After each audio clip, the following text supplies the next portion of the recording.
এটা হচ্ছে ওড়িশার কোରାପୁଟ ଜିଲ୍ଲାର ପଟାଙ୍ଗୀ ବ୍ଲକର ଦେଓମାଳି ପାହାଡ଼ ଆଉ କୋଟିଆ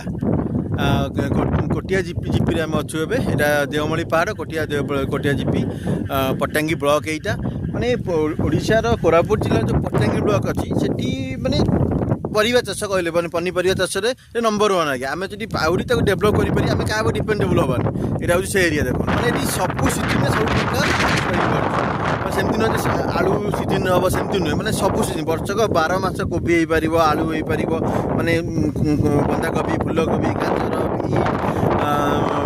କଦଳୀ ମାନେ ସବୁ ପ୍ରକାର ଚାଷରେ ଏଇଟା ହେଉଛି ନମ୍ବର ୱାନ୍ ଜାଗା ପର୍ଟିକୁଲାର କୋରାପୁଟ ଜିଲ୍ଲା କୋଟିଆ ବ୍ଲକଟା। ଆଉ ଏଠି ଜାଣିଛ ଆଉ ଗୋଟେ ବହୁତ ମାନେ ସବୁଠୁ ବଡ଼ ଜିନିଷ ହେଲା ଏଠି ଭଲ ମସଲା ଚାଷ ହେଇପାରେ ପଟାଙ୍ଗୀ ବ୍ଲକରେ। ପଟାଙ୍ଗୀ ବ୍ଲକରେ ଭଲ ପରିବା ଚାଷ ହୁଏ, ଭଲ ମସଲା ଚାଷ ହେଇପାରେ ଯେମିତିକି ଅଦା, ହଳଦୀ, ଗୋଲମରିଚ, ଗୁଜୁରାତି, ଅଳେଇଚ ଏଇଟା ଏଇ ପଟାଙ୍ଗୀ ବ୍ଲକରେ ସବୁଠୁ ମାନେ ହ୍ୟୁଜ୍ ପରିମାଣରେ ହେଇପାରେ ଆଉ ସବୁ କଣ୍ଟିନ୍ୟୁ ହେଇପାରେ। ଯଦି ଆମେ ଆକୁ ଆହୁରି ଫୋକସ୍ କରିବା ଡେଭଲପ୍ କରିବା ତ ଆମେ କାହା ଉପରେ ଡିପେଣ୍ଡେବୁଲ୍ ହେବାନି। ମାନେ ଯେମିତି ଆଳୁ ପାଇଁ ଆମେ କାହା ଉପରେ ଡିପେଣ୍ଡେବୁଲ୍ ହେଉଛେ, ବେଳେବେଳେ ଆଳୁର ସର୍ଟେଜ୍ ଦରକାର ପଡ଼ୁଛି, ଆଳୁ ପାଉନେ ଆମେ। ମାନେ ଏଠି ସବୁବେଳେ ଆମ ଏଠୁ ଏଇ କୋରାପୁଟ ଜିଲ୍ଲାର ଏତେ ପରିମାଣ ଆଳୁ ବାହାରି ପାରିବ ଆଉ ଭଲ ଆଳୁ ଏଇ ଆଳୁ ଏତେ ଟେଷ୍ଟ ଆଉ ଏତେ ଆଳୁଟା ଆଜ୍ଞା ଏତେ ସହଜରେ ସଢ଼େନି ମାନେ ପଚିଯାଏନି। ତ ଆକୁ ଯଦି ଆମେ ପ୍ରପର୍ ୟୁଟିଲାଇଜ୍ କରିବା ପ୍ରପର୍ ୱେରେ ଫାର୍ମିଂ କରିବା ଆହୁରି ଭଲ ହେଇପାରିବ। ଆମେ କାହା ଉପରେ ଡିପେଣ୍ଡେବୁଲ୍ ହେବାନି ଆଜ୍ଞା। ଆଉ ମସଲା ଚାଷ କଥା କାହିଁ କହୁଛି ନା ଗୋଲମରିଚ, ଗୁଜୁରାତି, ଅଳେଇଚ, ଅଦା ମାନେ A1 ଆଜ୍ଞା।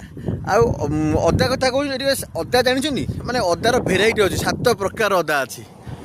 ଅଦାରୁ ମେଡ଼ିସିନ୍ ତିଆରି ହେଉଛି, ଅଦାରୁ ଚକୋଲେଟ୍ ତିଆରି ହେଉଛି, ମାନେ ସବୁ କୋରାପୁଟ ଅଦା ଯେଉଁ ପଟାଙ୍ଗୀ ବ୍ଲକର ଏଇଟା ଡିଫରେନ୍ସ ଟାଇପ୍ର ଅଦା ବହୁତ ଭଲ ଅଦା। ଏଥିରୁ ଆଜ୍ଞା ଭଲ ମେଡ଼ିସିନ୍ ତିଆରି ହେଇପାରୁଛି, ଏଥିରୁ ଆମର ଚକୋଲେଟ୍ ତିଆରି ହେଇପାରୁଛି। ଏ ଅଦାକୁ 7-8 ପ୍ରକାର ଅଦାର ଭେରାଇଟି ଅଛି। ତ ଆମେ ଆସନ୍ତୁ ମିଳିମିଶି ସମସ୍ତେ ଚେଷ୍ଟା କରିବା ଓଡ଼ିଶାର କୋରାପୁଟ ଜିଲ୍ଲା ଆହୁରି ଆଗକୁ ନେଇଯିବା।